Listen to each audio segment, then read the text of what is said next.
Okay, now we will read the what do you call this, no? The devotion healing prayer, no? Nalampasan natin, nabasa pa natin yung Proverbs before we read this message, no? But it's okay, no? It says here, no? God come near, no? God come near my trust, no? My trust come God near, no? Okay? Come, God come near, okay? My trust come God near, okay?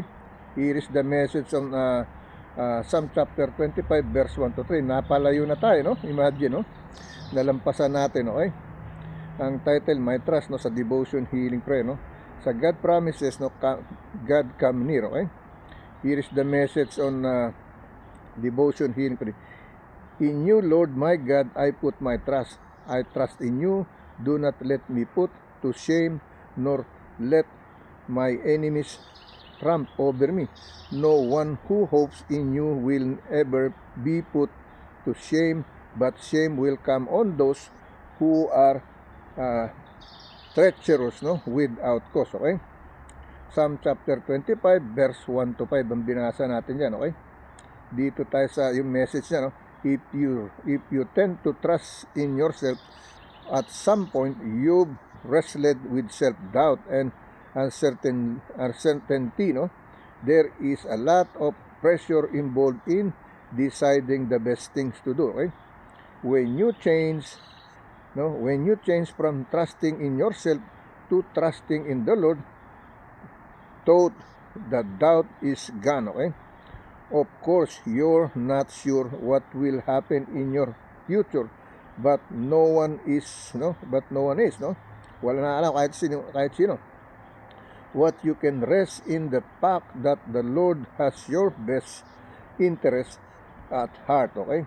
No matter what happens to you, He'll work it, no? He'll work it all for good when you love Him, okay? If you trust Him, He will work everything for you. It means to say, no? He is a trustworthy God, no? Take it from the King David, no one who hopes in the Lord will ever be put to shame, okay? David knew the Lord, his God, was untrustworthy, and you can know it too, okay? No, basta nagtiwala tayo sa Panginoon, ligtas tayo sigurado. If you, Lord my God, I put my trust, forgive me for all the times I've tried to trust in myself. Please help me surrender myself fully to you, no? No, sabi, no? If you, no, Lord my God, I put my trust, no? Forgive me for all the times I've tried to trust in myself. Please help me surrender myself fully to you, no? Ipagkalob, isuko mo sa Kanya ng buong buo ang ating sarili, ibig sabihin, okay? Yan yung ating God come near, no? My trust, okay? Now, let's go to read sa ating John, no? Dito tayo sa John chapter 3 verse 5 to 9, no? John chapter 3 verse 5 to 9, okay? Here is the message, no? Jesus answered, Verily, verily, I say unto thee, except a man be born of water and the Spirit, no? He cannot enter into the kingdom of God, no? Yung sinasabi ko, kung di rin magpabasbas sa tubig, hindi makakapasok sa langit. Pero kahit pa mabasbas ka ng tubig, no? At mabinyag ang panganak sa kanilang pagkakataon, yun yung pinaka-passport lang. The point is, you have to live like Him. No, the second command, you have to live like Him, walk with Him, take your cross and follow Him. And now you've been baptized with water, with the Holy Spirit, no, with the Word of God, and you're still not obeying what He wants. There's still nothing, okay? You still be disobedient, no? That's what's gonna happen, okay? It says in here, no, John chapter 3 verse 5, no, hanggang verse 9, okay? Jesus answered, Verily, verily, I say unto thee, except a man be born of water, of the Spirit, he cannot enter into the kingdom of God. Verse 6, no? That which is born in the flesh is flesh, no? And that which is born in the Spirit is spirit, no? Verse 7, Marvel not thou, I said unto thee, ye or you must be born again, okay? Verse 8, no? The wind bloweth where it listeth, no? And thou hearest the sound thereof, but canst not tell whence it cometh, no? And whether it goeth, no? So is everyone that is born of the Spirit, okay? Verse 9, Nicodemus answered and said unto him, how can of these things be? Okay? Paano daw ba yung mangyayari? Okay? Because he was old, how can he be born again? No? No, yan ang question ni Nicodemus, no? Let me read in Tagalog version. 1 pa na 3 bersikulo 5 hanggang 7, no? Sa Tagalog version, no? Sumagot si Jesus, katotohanan sinasabi ko sa inyo, maliban ang isang tao ipanganak ng tubig at ng espiritu, no? At hindi siya makapapasok sa kaharian, no? Kung hindi ka papanganak sa water at sa espiritu, if you are not be born of water and spirit, no, you cannot enter to the kingdom of God. Okay? But remember, when you be born of spirit and water, no, you have to live like Him, walk with Him, take your cross and follow Him. That is the second commandment. No? Now, if you still be born with the spirit and the word of God, no, you still disobedient. Okay? Sabi to, sumagot si Jesus, katotohanan sinasabi ko sa iyo, maliban ang tao ay panganak ng tubig at ng espiritu ay hindi siya makapapasok, no, sa kaharian ng Diyos. No? Versikulo 6, ang ipanganak ng laman ay laman nga at ang ipananganak sa espiritu ay espiritu nga. No? Versikulo 7, huwag kang magtaka sa aking sinabi sa iyo, kinakailangan ngang kayo'y ipanganak na muli. Okay? Yun ang bilin sa atin. Yan sinasabi sa atin, hanggang buhay tayo. Huwag nating aksayan ang panahon natin nang hindi tayo nagsisisi, no? Tumanggap ng ikalawang kapanganakan, no? At sumunod sa Kanya, lumakad sa Kanya, no? Sinabi, mamuhay kang katulad niya, lumakad tayo sa Kanya, no? At sumunod tayo sa Kanya. Bitbitin natin cross at sumunod tayo sa Kanya, okay? Yan ang ibig sabihin, okay? Now, dito tayo sa versikulo, versikulo 3, sinasabi rito, no? Sumagot si Jesus, katotohanan sinasabi ko sa iyo, maliban na ang panganak ng tubig sa espiritu, no, ay hindi siya makapapasok sa kaharian ng Diyos. Versikulo 6, ang pinanganak sa laman ay sa laman at ang pinanganak sa espiritu ay espiritu. Versikulo 2, huwag kang magtaka sa aking sinabi sa iyo, kinakailangan ngang kayo'y ipanganak na muli, no? So, mahigpit na bili, no? Tumanggap tayo ng kapanganakan. Yung iba, ayoko, hindi ko kailangan yan, wala akong Diyos, ganun po yung iba. Pero tandaan nyo, walang pilitan dito, walang persa, no? Walang suyuan, okay? Ganun po yan, no? Tayo pagpapaalala, no? Tayo magpapaalala lang, magpapasinaya, magsasalaysay ng ating mga binabasa bilang pagpapaalala na pagtawag sa ating kapwa-tao, no? Sa ating kapuso, kapamilya, mga kamag-anak sa pagpapanig at mga kaibigan. Yan po ang ginagawa natin, okay? Wala tayong pinipuwersa, okay? Alright. Kinakailangan gawin mo ng malaya, okay? Ngayon, kahit pa tumanggap ka nga ng kapanganaan, no, pati tanggap ng espiritu sa tubig, no, tumanggap ka, bininyag ang salita ng Diyos sa mga wagas at dalisay na salita ng Diyos, bininyag ang salita ng Diyos at sa tubig at tinanggap ng espiritu. Ngayon, kung hindi ka rin lalakad sa lakad niya, hindi ka mamumuhay ng katulad na ginagawa ko, tapos hindi mo bibitbitin yung cross mo, sumunod ka sa Kanya, no? Sa anumang pinagdaanan niya, ibig sabihin, harapin mo, no? Yan ang ibig sabihin. Versikulo 7, no? Huwag kang magtaka sa aking sinabi, kinakailangan ngang kayo ipanganak na muli, okay? Yan ang bili, no? Versikulo, umihip ang hangin kung saan niya ibig at maririnig mo ang kaniyang ugong, ngunit hindi mo nalalaman kung saan manggagaling at kung saan naparoron. Gayon ang bawat ipinanganak ng espiritu, okay? So walang katiyaan, hindi man lang kung paparon, paparito, no? Kasi pinanganak na siya sa pamamagitan ng espiritu ng Diyos, hindi na sa ating espiritu, no? Ang espiritu natin sumusunod na sa espiritu niya kasi pinagsinuko natin ang espiritu sa Kanya. Ganun po yung kalawang kapanganakan, okay? Versikulo Siyam, sumagot si Nicodemo at sa kanya sinabi, paanong pangyayari na ang bagay na ito, no? Paanong pangyayari ng bagay na ito, no? Ibig sabihin, paano mangyayari yun? Ay matanda na ako, babalik pa ba ako sa sinapunan ng aking ina? Yan ang ibig sabihin ni Nicodemus, no? Pero sinabi sa kanya ng Diyos, hindi ka na ipapanganak sa laman kung hindi sa pamamagitan ng espiritu at basbas ng tubig at salita ng Diyos. Yan, doon tayo ipapanganak muli. Hindi tayo babalik sa bahay bata ng ating ina, okay? Now, let me read this in Spanish, okay?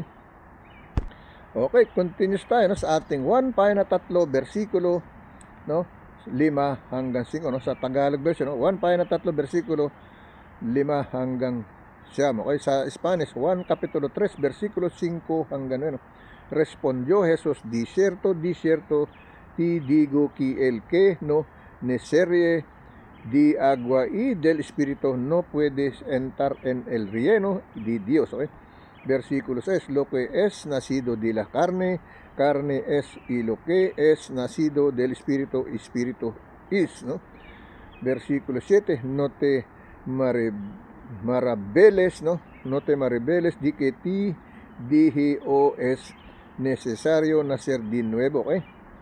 Versículo 8, ¿no?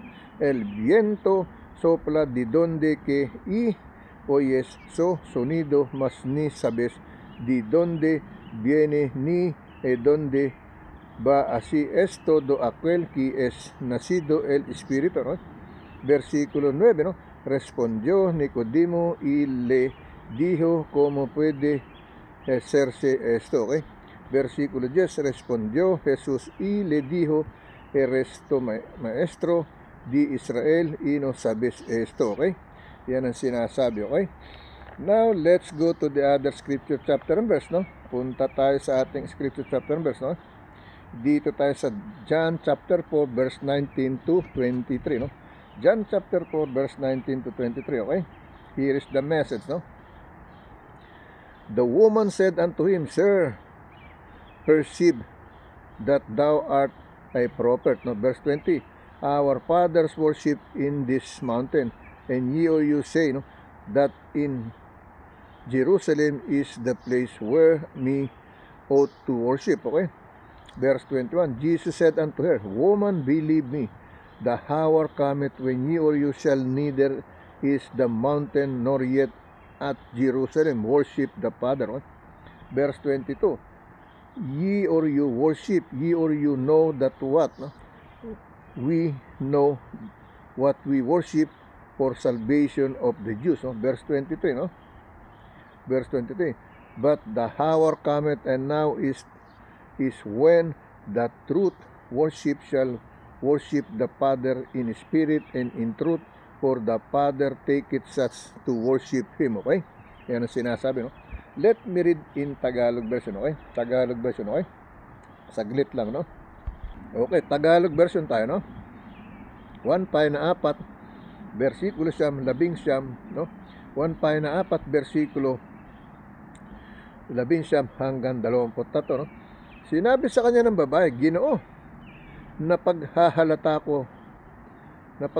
kong ikaw ay isang propeta. Okay? Versikulo 20, no? Nagsisamba ang aming mga magulang sa bundok na ito, at sinasabi ninyo na sa Jerusalem ay siyang dakong kinakailangan pagsambahan ng mga tao. Okay? Versikulo 21, sa kanya ay sinabi ni Jesus, Babae, paniwalaan mo ako, at dumarating ang oras na kahit sa bundok na ito nasa sa Jerusalem ay hindi ninyo sasambahin ang Ama. Okay? Versikulo 22, no? Sinasamba ninyo ang hindi ninyo nalalaman, sinasamba namin ang nalalaman namin, sapagkat ang kaligtasan ay nanggagaling sa mga Hudyo. Okay?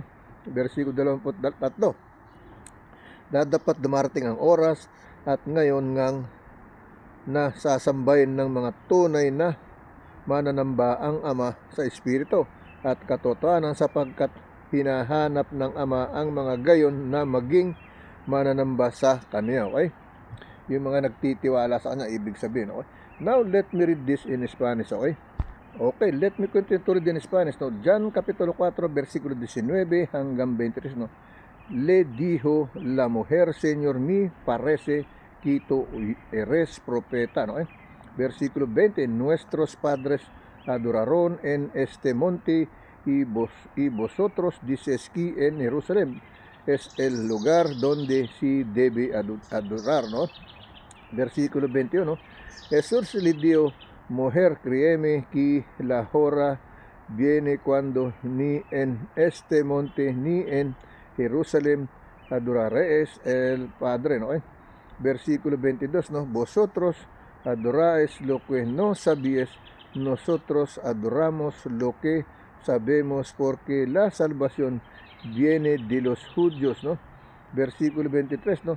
Mas la hora viene y ahora en cuando los verdaderos adoradores adorarán al Padre en espíritu y en verdad, porque también el Padre tales adoradores busca que le adoren, okay?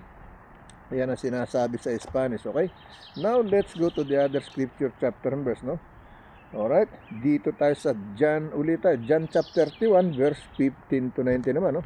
John chapter 21, verse 15 to 19, okay? 15 to 19, okay? Here is the message, no? So, when they had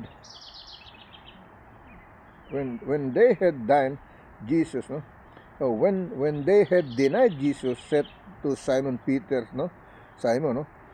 So when they had denied Jesus, said to Simon Peter, Simon, son of Jonah, lovest thou me more than this, no? He said unto him, Yea, Lord, thou knowest that I love thee. He said unto him, Feed my lambs, okay? Feed my lambs, no? Verse 16, he said to him again, and the second time, no? Simon, son of Jonah, no? Lovest thou me? He said unto him, Yea, Lord, thou knowest that I love thee. He said unto him, Feed my sheep, no? Verse 17, no? He said unto him the third time, no? Simon, son of Jonah, lovest thou me? Peter was grieved because he said unto him that third time, Lovest thou me? And he said unto him, Lord, thou knowest all things, no? Thou knowest that I love thee. Jesus said unto him, Feed my sheep, okay? Verse 18, okay? Verily, verily, I say unto thee, when thou wast young, thou girdest thyself and walkest, no? Whither thou wouldest, but when thou shalt be old, thou shalt stretch forth thy hands, and another shall gird thee, and carry thee whither thou wouldest not, okay? Verse 19, no? This spake is signifying by what death he should glorify God. And when he had spoken this, he said unto him, Follow me, no? Follow me, okay? Sumunod daw sa kanya, ibig sabihin, okay? Now, let me read this in Tagalog version, okay? Tagalog version, okay? Tagalog version, no? Here is in Tagalog version 1, pahina 21, versikulo 15 hanggang 19, no? Kaya nga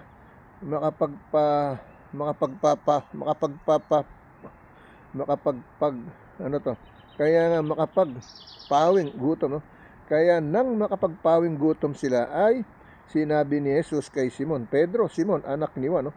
Iniibig mo baga ako at higit kay sa mga sa mga ito? Sinabi sa kanya, Oo, Panginoon, nalalaman mo na kita'y iniibig. Sabi niya sa kanya, pakainin mo ang aking mga kordero, okay? Versikulo 6, no? Sinabi niya sa kanyang muli sa ikalawa, Simon, anak ni Juan, iniibig mo baga ako? Sinabi niya sa kanya, Oo, Panginoon, nalalaman mo na kita'y iniibig. Sinabi niya sa kanya, halagaan mo ang aking mga tupa, no? Versikulo 27, sinabi niya sa kanya sa ikatlo, Simon, anak ni Juan, iniibig mo baga ako, no? Nalumbay si Pedro sapagkat sa kaniya'y sinabing, may katlo, iniibig mo baga ako? At sinabi niya sa kaniya, Panginoon, nalalaman mo ang lahat ng mga bagay, no? Nalalaman mo na kita'y iniibig. Sinabi sa kanya ni Jesus, pakainin mo ang aking mga tupa, okay? Versikulo 21, no? Katotohanan sinasabi ko sa'yo, no? Nang ikaw ay bata pa, ikaw ay nagbibihis at ikaw ay lumalakad kung saan mo ibig. Ngunit pagtanda mo'y iunat mo ang iyong mga kamay at bibikisan ka ng iba at dadalin ka kung saan hindi mo ibig, okay? Hihilahin ka, hihikayatin ka kung saan hindi mo gusto, no? Kasi ganun ang kay Lord, no? Versikulo 19, ito nga'y sinalita niya na ipinalam kung anong kamatayan ang ikaluluwalhati sa Diyos, no? At pagkasalita niya nito, ay sinabi niya sa kanya, sumunod ka sa akin, okay? Sumunod tayo sa lakad niya, ibig sabihin, okay? Now, let me read this in Spanish, okay? Okay, let me continue to read in Spanish, no? Hechos, no? Capítulo 21, versículo 15 hanggang 19. Después de esos días hechos ya los preparativos, subimos a Jerusalén. Versículo 16. Y vinieron también con nosotros de Cesarea algunos de los discípulos trayendo consigo uno el llamado Menasón de Chipre, ¿no? Discípulo antiguo, quien nos hospederamos, okay? Versículo 17, ¿no? Cuando llegamos a Jerusalén, los hermanos los recibieron con gozo, ¿no? Versículo 18, ¿no? Y al día siguiente Pablo entró con nosotros a Vir y Jacobo, y se alaban reunidos todos los ancianos, ¿okay? Versículo 19, ¿no? Los cuales después de haberles cesulado les canto una por una las cosas que Dios había hecho entre los gentiles por su ministerio, okay? Yan ang sinasabi ng Hechos Capítulo 21, versículo 15 hanggang 19, no? Sa English, John chapter 21, verse 15 to bakit tayo napunta sa gawa, no? Saglit lang, no? Balikan natin, okay? Okay, let me continue, no? Meron tayong nabasang Acts, no? Acts, ang nabasa natin do sa karugtong ng John 21:15, no? Verse 15 to 19 ay Hechos ang nabasa natin, okay? Alright. Saglit, no? Saglit. Okay, balikan natin. Let me go back to the Spanish of John chapter 21 verse 15 to 19, because I think what we read is Hechos, no? Chapter 21 verse 15 to 19, no? But I'm never gonna go to read the English and Tagalog, no? We will continue. So you have extra in Spanish, no? But I'm never gonna read the English and Tagalog already because of the time, okay? We have to reach the time, no? But maybe let me see, no? Anyway, I got more other video, okay? This is our second video, no? But let me read the right one, no? Sa 1 Kapitulo 21, versikulo 15 hanggang 19, okay? Yan ang babasahin natin, no? 1 Kapitulo 21, versikulo 15, 19. Yun ang binasa natin sa John chapter 21, verse 15 to 19. But we read Hechos chapter 21, verse 15 to 19, okay? Sa Acts, no? Ang nabasa natin, okay? Now let me go to the right and to read for you, okay? 1 Kapitulo 21, versikulo 15 versikulo 15 hanggang 19, okay? Alright, here we are, no, okay? In Spanish, no? Cuando habieron comido, Jesús dijo, y Simón Pedro, Simón hijo de Jonas, no? ¿Me amas más que estos? La respondió, no? Sí, Señor, tú sabes que te amo. Él le dijo, apacienta mis corderos, ¿no? Versículo 16, volvió y decirle la segunda vez, ¿no? Simón, hijo de Jonas, ¿me amas? ¿No? Pedro le respondió, sí, Señor, tú sabes que te amo. Le dijo, pastorea mi ovejas, ¿no? Versículo 17, ¿no? Le dijo la tercera vez, Simón, hijo de Jonas, ¿me amas? Pedro se entristeció, ¿no? Entristeció de que le dijese la tercera, ¿no? Vez, ¿no? ¿Me amas? Y la respondió, Señor, tú lo sabes todo, tú sabes que te amo. Jesús le dijo, apacienta, ¿no? Apacienta mis ovejas. Versículo 18, ¿no? De cierto te digo, cuando eras más, ¿no? joven te señas y evas y donde querías más cuando ya seas, ¿no? Viejo, extenderás tus manos y te cenira otro y te llevara donde nos quieras, ¿no? Versículo 19, ¿no? Esto dijo dando a entender con qué muerte había de glorificar a Dios, ¿no? Y dicho esto, añado sigwemi, okay? Sigwemi, okay? Yan ang sinasabi. At least napunta natin yung right one in the Spanish, no? Now, let's go to the other scripture chapter and verse, no? No? Pwede naman natin basahin yung 21, no? Sa Hechos. So, sama natin yung Hechos sa 21, no? Bago tayo pumunta sa ikatlong video, okay? Okay, let me read the Acts, no? Chapter 21, verse 15 to 19, no? Anyway, because we read the Spanish before the John, no? We read alternate and the other one, no? So, what we do is, because we read in the Spanish, I'm gonna read in Tagalog and English also, okay? Acts chapter 21, verse 15 to 19, okay? So, extra natin, okay? Kasi pinabasa natin ni Lord, gusto ko na rin basahin sa English at Tagalog, no? Sa Acts chapter 21, verse 15 to 19, okay? Excuse me, okay? And after those days, no, we took up our carriages, no, and went up to Jerusalem, no? Verse 16, there went with us also certain of the disciples of Caesarea, no, and brought with them one Mnason of Cyprus, an old disciple with whom we should lodge. Okay, verse 17, and when we are come to Jerusalem, and brethren received us gladly. Verse 18, no, and the days following Paul went it with us unto James, and all the elders were present, no? Verse 19, and when he had saluted them, he declared particularly what things God had, no, wrote among the Gentiles by his ministry, okay? By his ministry, okay? Yan ang ibig sabihin, no? Mga Gawa, pahina 21, versikulo 15 hanggang 19, no? Mga Gawa, no? Pahina 21, versikulo 15 hanggang 19, okay? Here is in Tagalog version, no? Sa Tagalog version, no? Nabasa na natin yung Spanish. We read the Spanish before, that's why I read English Tagalog, okay? Now, let's go to Tagalog version. Mga Gawa, pahina 21, versikulo 15 hanggang 19, no? At pagkatapos ng mga araw na ito ay binuhat namin ang aming daladalaan at nagsiahon kami sa Jerusalem, versikulo 16, at nagsisama naman sa aming mga mula sa Cesarea ang ilan sa mga alagad, at kanilang isinama ang isang Mnason, no? Mnason na taga Chipre, no? Isa sa mga kauna-unahang alagad na sa kaniya kami nagsisipanuluyan, okay?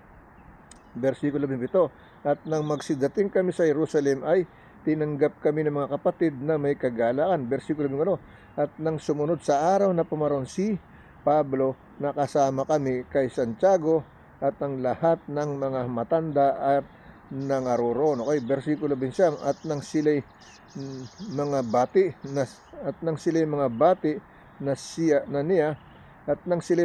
na niya ay isinasaysay niya sa kanila ang mga bagay na ginawa ng Diyos sa mga hintil sa pamamagitan ng kaniyang ministeryo. Okay? Nagligtas kasi ng mga hintil. Ang mga hintil tayo, mga hindi pinanganak sa Israel. All of us has not been born and live in Israel. We are all Gentiles. So remember that, no? Now, let's go to the other scripture chapter and verse, okay? Let's go to Romans, no? Romans chapter 10, verse 17 to 20, no? Romans chapter 10, verse 17 to 21. So then faith cometh by hearing, no? And hearing by the word of God, no? Verse 18. But I say, no? Have they not heard? Yet verily their sounds went into the earth, no? And their words unto the ends of the world, no? Verse 19, no? But I say, no? Did not Israel know? First Moses said, I will provoke you to jealousy by them that are no people, and by a foolish nation I will anger you. Okay? Verse 20, no? But Isaiah is very bold and said, no? I was found of them that sought me not. Okay? I was made manifest unto them that ask it not after me. Okay? Verse 21, no? But to Israel he said all day long, no? have stretched forth my hands unto a disobedient and gainsaying people. Okay? Gainsaying people. Okay? Yan ang sinasabi. No? Now, let me read in Tagalog version. No? Tagalog version. Okay? Mga taga-Roma, no? Pahina 10, versikulo 17 hanggang 21. No? Mga taga-Roma, no? Alright. Mga taga-Roma, pahina 10, versikulo 17 hanggang 21. Okay? Kaya nga ang paniniwalay nanggagaling sa pakikinig, at ang pakikinig ay sa pamamagitan ng salita ni Kristo. Okay? Versikulo 28, versikulo 11, no? Dadapat sinasabi ko, hindi baga sila'y nangakinig o tunay nga, no? Ang tinig nila ay kumakalat sa buong lupa, no? Ang kanilang mga salita'y hanggang sa mga dulo ng sanlibutan. Okay? Itong salita na to hanggang sa dulo ng sanlibutan, hanggang sa katapusan. Okay? No? Hanggang sa dulo ng sanlibutan. Versikulo 20, dadapat sinasabi ko, hindi baga nalalaman ng Israel na una-unay sinasabi ni Moises, no? Ipinamumungkahi ko kayo sa pagpapanibogo sa pamamagitan niyong hindi bansa, sa pamamagitan ng isang bansang mangmang, at gigilitin ko kayo. Okay? At ay gigilitin ko kayo. Okay? Ay gagalitin ko kayo, no? Ang sabi na, ulitin natin, no? Dadapat sinasabi ko, hindi baga nalalaman ng Israel. Una-unay sinabi ni Moises, no?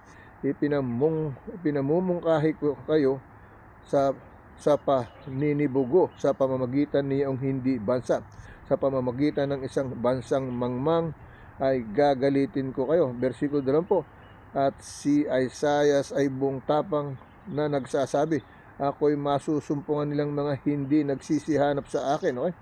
Nahayag ako sa kanilang mga hindi nagsisipagtanong tungkol sa akin.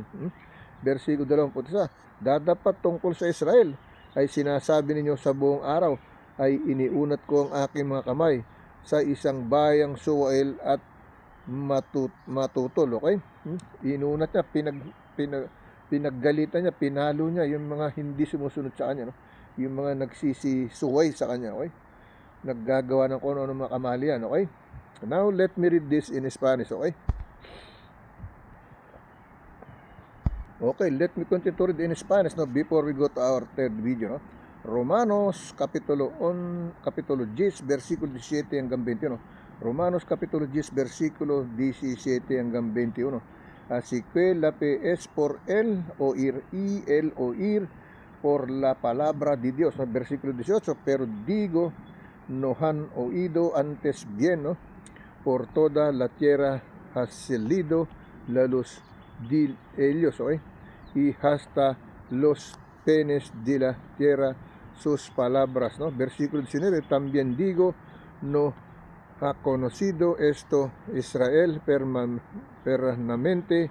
Moisés dice, yo os provocare sellos con un pueblo que no es pueblo con pueblo, es en santo os provocare e ira. Versículo 20, ¿no? Y Isaías dice resueltamente, fue jailado de los que no me buscaban, me manifesté y los que no preguntaban por mí, ¿no? Versículo 21, pero acerca de Israel dice todo el día, extende mis manos a un pueblo rebelde y contradictor. Okay? Yan ang sinasabi, no? Okay? Now, let's go to our third video na tayo. Third video, okay?